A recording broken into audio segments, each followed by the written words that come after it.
I can't think of another example. Acha, cut. My hand is hurting because this is literally the 4th time I'm recording this because I didn't realize that I wasn't recording earlier. So I'm doing something daring today. I've got my DJI camera out on my walk in the rice fields in Bali, and it's rainy season right now. So we're taking a risk, although I don't see any dark clouds. So talking about being courageous, daring and taking risks, what comes to your mind? What would you be doing if you were really daring for a moment in your life? Would you be owning and running a multi-million-dollar company? Maybe you were married. Maybe you were running your family business. What would that be? So the magnitude of whatever comes to your mind is a reflection of your conditioning, your subconscious programming, which could be limited. Now, there's nothing wrong with that, but let's just acknowledge that we're all conditioned and we're all running by programming that was gifted to us by our environment, especially in the first 10 years of our life. And of course, we were influenced later as well. Now, if that definition of what is daring, encouraging, is somebody else's definition, that no matter what, you would feel like you're not being true to yourself, no matter how much you achieve, how much money you have in your bank account. What if being daring is not always about doing something massive and big? What if doing something massive and big in life is actually connected with the life we induce in every moment of a life that's literally happening right now in real time? What if the quality of your life is totally based on how you perceive each moment? Okay, so I have some people coming over and I'm a little nervous, but so what, right? Nobody's judging us, and if they are, they are, right? Nobody's paying my bills. I'm paying my bills, right? Hello.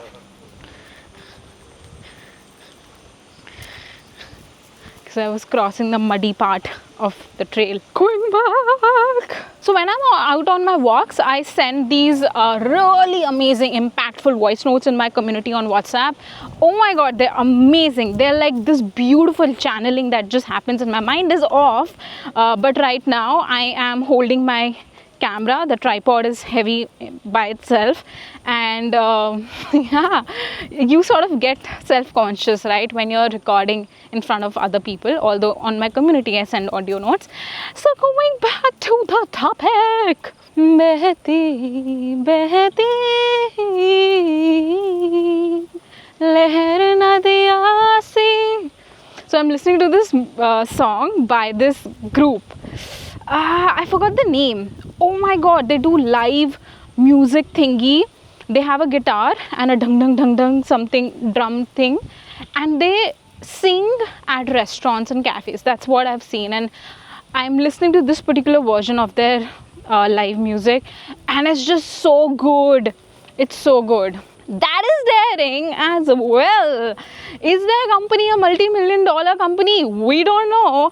Is that daring to really express your art, craft, your creativity, something that's coming from your heart in front of people? Fuck yes.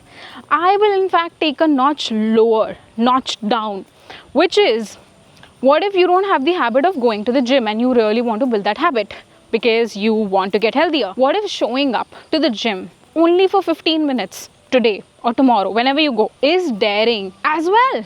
And you're like, Yuvika, that doesn't really add anything to my actual big daring dream of having a multi-million-dollar company. That is where the disconnect is. That is what the conditioning looks like, where you believe that what you do on a daily basis is not at all connected to your big, massive dream.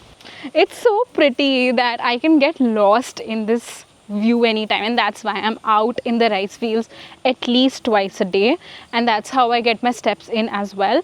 And that's when I call my parents, maybe somebody else, like friends.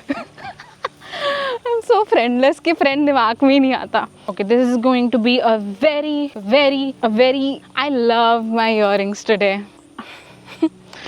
मेरा हाथ.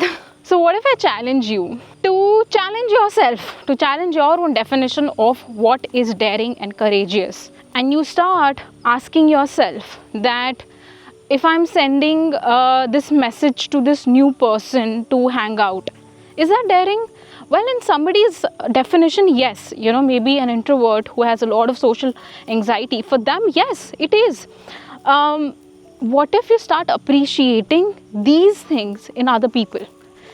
When we appreciate somebody else, what we're actually doing is we're telling our subconscious that this is now real and valuable to us.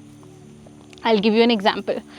I have been experimenting a lot with my physical health since more than 1 year, and I've seen amazing results. And one of the things that I played with was having a community, a really small, intimate community of people who are on a similar journey.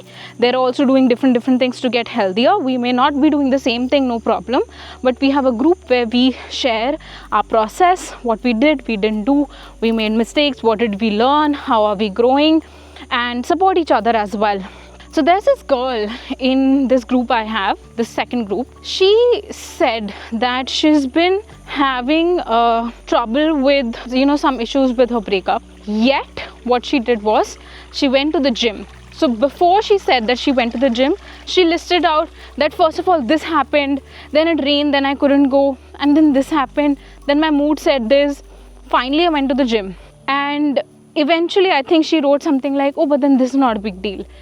And I was able to spot it right away that, babe, it's not just an act of going to the gym for 30 minutes. You surpassed so many mental blockages and physical blockages you had, and then you showed up. You have literally changed your emotional and physical path by showing up once, no matter how long or short that was. That's so irrelevant. Now, doing that in the face of all the blockages is daring. It is daring for me.